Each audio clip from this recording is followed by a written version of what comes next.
লড়াইটা যখন সম্মানের তখন সার্কিসের টানা শিরোপা লড়াইয়ের টাই ব্রেকারে শেষ শট। ভাগ্যের চাকা নির্ধারিত হবে মাত্র কয়েক সেকেন্ড পর। নাপটাকে করতে হবে শক্ত।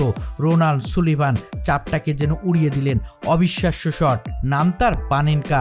অবিশ্বাস্য শটগুলো দেখতে পাই মেসি রোনালদোর পায়ে। রোনাল্ড হয়ে উঠলেন বাংলার একমাত্র মেসি।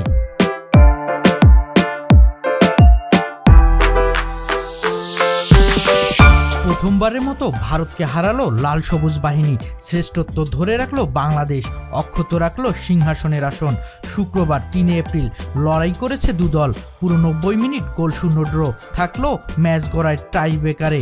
90 মিনিটের খেলায় আধিপত্য দেখালেও সুযোগ কাজে লাগাতে ব্যর্থ হয় সুলিভান বাহিনী। দ্বিতীয়ার্ধে ভারত আক্রমণ চালালেও বাংলাদেশের রক্ষণ ও মাহিনকে চাপে ফেলতে পারেনি।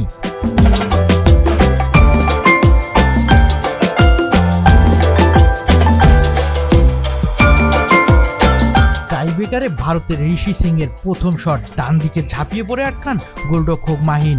এরপর লক্ষ্যভেদ করেন মোহাম্মদ আব্বাস, স্যামসন ও বিশাল যাদব। অন্যদিকে টানা 3 গোলের দেখা পান মোর্শেদ আলী, চন্দন রয়, আব্দুল রিয়াদ ফাহিম। চতুর্থ শট গোলবারকে কাফিয়ে ফিরে আসলে শটে সমতায় ফিরে ভারত।